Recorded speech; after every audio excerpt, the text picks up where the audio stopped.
मेरा कहना नहीं मानते तो क्यों मुझे हे प्रभु कहते हो? तो क्यों मुझे हे प्रभु कहते हो? जो कोई मेरे पास आता है जो कोई मेरे पास आता है और मेरी बातें सुनकर उन्हें मानता है, और जो मेरी बातें सुनकर उन्हें मानता है, मैं तुम्हें बताता हूँ कि वह किसके समान है। मैं तुम्हें बताता हूँ कि वह किसके समान है। हालेलुया। हालेलुया। आप जानना चाहेंगे वो जो मनुष्य किसके समान है? हालेलुया। हालेलुया। हालेलुया। हालेलुया। तो आइए पढ़ते हैं हम लोग इसी का 48 पद को।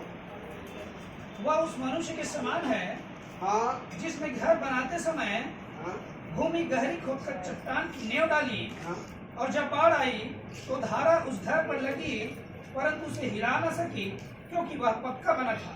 हालेलुया। हालेलुया। पहला मनुष्य या उस मनुष्य के समान है जिसने घर बनाते समय भूमि गहरी खोद कर नींव डाली और उस पर नींव रखकर उसमें घर बनाया।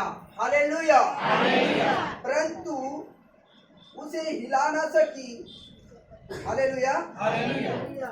नींव डाली और जब बाढ़ आई तो धारा उस पर लगी, परंतु उसे हिला न सकी, क्योंकि वह पक्का बना था। हालेलुया। हालेलुया। कैसा बना था? पक्का। पक्का बना था। और दूसरे मनुष्य के विषय में जब हम लोग पढ़ते हैं तो 49 को पढ़ेंगे। परंतु जो सुनकर नहीं मानता परंतु जो सुनकर नहीं मानता वह उस मनुष्य के समान है वह उस मनुष्य के समान है जिसने मिट्टी पर जिसने मिट्टी पर बिना नींव का घर बनाया। बिना नींव का घर बनाया। जब उस पर धारा लगी जब उस पर धारा लगी तो वह तुरंत गिर पड़ा, तुरंत गिर पड़ा और वह गिर कर सत्यानाश हो गया। और वह गिर कर सत्यानाश हो गए। हालेलुया। हालेलुया। हालेलुया। हालेलुया। पहला मनुष्य वो मनुष्य है जिन्होंने घर बनाते समय गहरी गहरी भूमि को खोदा और वहां पर कलम खड़ा करके नींव डाली और वो मकान बनाया, और वो मकान धारा चली, बुरवाई चली, हवा तूफान चला तो भी वो नहीं टिका, परंतु वो स्थिर रहा। हालेलुया। हालेलुया। दूसरा जो मनुष्य है मेरे प्रिय भाई बहनों, वो है जो घर तो बनाया लेकिन नींव की गड्ढा नहीं खोदा, परंतु जमीन ही पर नींव डाला, और नींव डालने के वजह से वो उसी पर घर को खड़ा किया, और वो जो घर है हवा आया, तूफान आया, पानी की बाढ़ आया तो क्या हो गया? वो बहकर सत्यानाश हो गया। हालेलुया। हालेलुया। प्रभु यीशु मसीह हमें ये समझाना चाहता है कि हमारा जो एक घर का दृष्टांत है वो रियल में घर का दृष्टांत नहीं है। जब हम लोग बाइबल को देखते हैं तो प्रभु यीशु मसीह हमेशा दृष्टांतों में बात किया करता है। हालेलुया। हालेलुया। दृष्टांत में इसलिए बात करता था कि दृष्टांतों में हम प्रभु के दास दासियों को समझने के लिए ज्ञान और बुद्धि दिया गया है, परंतु अन्य लोगों को नहीं दिया गया। इसलिए प्रभु यीशु मसीह दृष्टांतों में बातें करता था। हालेलुया। हालेलुया। तो यहाँ पर जो नींव पक्का बनाया था वो मनुष्य है विश्वास के साथ प्रार्थना करता है, संगति करता है, और वो निरंतर प्रभु के वचनों में बना रहता है। हालेलुया। यहाँ पर क्या कहता है? जब तुम मेरा कहना नहीं मानते तो मुझे हे प्रभु क्यों कहते हो? हालेलुया। और जो कोई मेरे पास आता है और मेरी बातें सुनकर उन्हें मानता है, मैं तुम्हें बताता हूँ कि वो किस मनुष्य के समान है। हालेलुया। मतलब ये कि जो पक्का नींव का जो घर बनाया था वो मनुष्य प्रभु में मजबूत था, उसके वचन में, ज्ञान में, बुद्धि में, प्रार्थना में, दुआ में, संगति में। चाहे सताव आता था, चाहे लोग कुछ भी करते थे, ईसाई करते थे, कसाई करते थे, या और कई प्रकार की यातनाएं देते थे। हालेलुया। परंतु वो व्यक्ति उन सबको सुनकर बिल्कुल प्रभु में क्या रहता है? स्थिर रहता है। ये वो मनुष्य है जो प्रभु के पास आता है और प्रभु के वचन को सुनकर उस पर चलता है। हालेलुया। दूसरा मनुष्य जो है प्रभु के पास आता तो है, हे प्रभु करके प्रार्थना भी करता है, विनती भी करता है, परंतु उसके वचन पर नहीं चलता। ये जो व्यक्ति है जब सताव आता है, जब किसी प्रकार का यातनाएं देते हैं, तो ये लोग क्या करते हैं? प्रभु से साइड हो जाते हैं। हालेलुया। हालेलुया। और इनका जो जीवन है पहले से क्या हो जाता है, बदतर हो जाता है, फिर से वो जौन दशा में रहता है, जहाँ से निकला रहता है उसी दशा में फिर से पहुंच जाता है, फिर उसका जीवन क्या हो जाता है, सत्यानाश हो जाता है। हालेलुया। हालेलुया। मेरे प्रिय भाई बहनों, प्रभु के पास आने वाले लोगों को उस पक्का चट्टान के घर बनाने वाले मनुष्य के समान होना चाहिए, ताकि प्रभु जो है अपने भक्त के विषय में यहाँ पर तारीफ करता है कि मेरे आज्ञा मानने वाला, मेरे वचन को सुनने वाला, मेरे वचन पर चलने वाला कैसा होगा। हालेलुया। हालेलुया। यहाँ पर प्रभु अपने दो व्यक्तियों के बारे में बताया। आइए हम थोड़ा इब्रानियों की किताब 12 ध्यान में जाते हैं। यहाँ पर परमेश्वर का वचन कहता है, इस कारण जबकि गवाहों का ऐसा बड़ा बादल हमको घेरे हुए हैं, तो आओ हर एक रोकने वाली वस्तु और उलझाने वाले पाप को दूर करके वह दौड़ जिसमें हमें दौड़ना है, कैसे दौड़े, हालेलुया। कैसे दौड़ना है, धीरज से। मेरे प्रिय भाई बहनों, जब हम प्रभु के पास आते हैं तो प्रभु के पास आने से पहले हमारे पास कई बहुत सारे समस्याएं होती हैं। हालेलुया। प्रभु चाहता है कि हम उसके पास आए और वो धीरे धीरे हमारी समस्याओं का निराकरण करे। हालेलुया। परंतु हमें ये विश्वास नहीं रहता कि हम आए हैं तुरंत चंगाई मिले, छुटकारा मिले, तुरंत हमारा सभी काम सफल हो जाए, ऐसा चाहते हैं। हालेलुया। परंतु यहाँ क्या बोल रहा है कि हम कैसे दौड़े, धीरज के साथ। हालेलुया। दो पद को पढ़ेंगे। और विश्वास से करता और सिद्ध करने वाले यीशु की ओर ताकते रहे, जिसने इस आनंद के लिए जो उसके आगे खड़ा था लज्जा की चिंता न करके क्रूस का दुख सहा और सिंहासन पर परमेश्वर के दाहिने जा बैठा। हालेलुया। यहाँ पर परमेश्वर का वचन कहता है, और विश्वास के करता और सिद्ध करने वाले यीशु की ओर ताकते रहे, जिसने उस आनंद के लिए जो उसके आगे धरा था लज्जा की कुछ चिंता न करके क्रूस का दुख सहा और सिंहासन पर परमेश्वर के दाहिने ओर जाकर बैठ गए।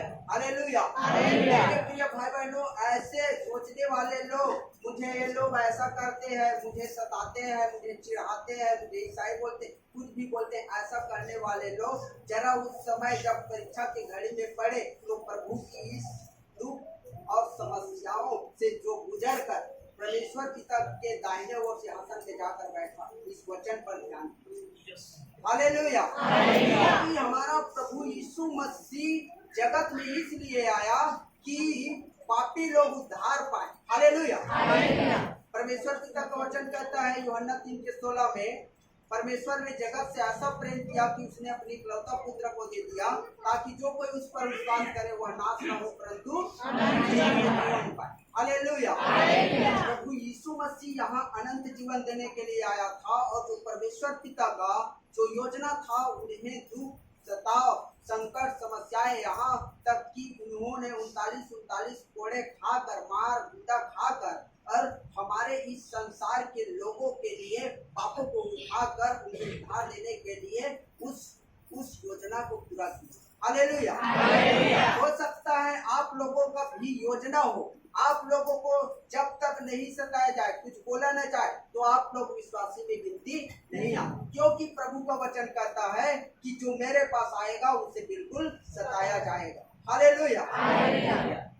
जब हम मत्ती 7:21 को पढ़ते हैं तो वहाँ पर लिखा है, हे प्रभु करने वाले लोग नहीं, परंतु पिता की इच्छा पर चलने वाले लोग ही परमेश्वर के राज्य में प्रवेश करेंगे। हालेलुया। क्योंकि मेरे प्रिय भाई बहनों, ये दो मनुष्य का जो दृष्टांत है वो हमें समझाने और सिखाने के लिए बहुत ही लाभदायक और अच्छा। हालेलुया। क्योंकि जब हम इस दौड़ से जब गुजरते हैं, सताव की दौड़ से या लोगों की चिढ़ाने के दौड़ से या और कुछ भी कारण से, अभी कई प्रकार के सताव हो रहा है। हालेलुया। समाज से अलग कर दिया जा रहा है, समाज के लोग बोलते हैं इन लोगों को छोड़ देंगे, इससे बेटियों का शादी कैसा होगा, अनन्य प्रकार के यातनाएं देकर उनको क्या कर देता है, निर्बल कर दिया जाता है। हालेलुया। इस संसार का यही रीति रिवाज है। ये नहीं कहता कि वो उस व्यक्ति की जो दुख में है, संकट में है, उसके जाकर सहायता या मदद करे। हालेलुया। परंतु मेरे प्रिय भाई बहनों, जब ऐसी यातनाओं से गुजरे तो प्रभु के इस वचन को, प्रभु के इस बलिदान को और प्रभु की इस कष्ट को जरूर याद। Yes hallelujah.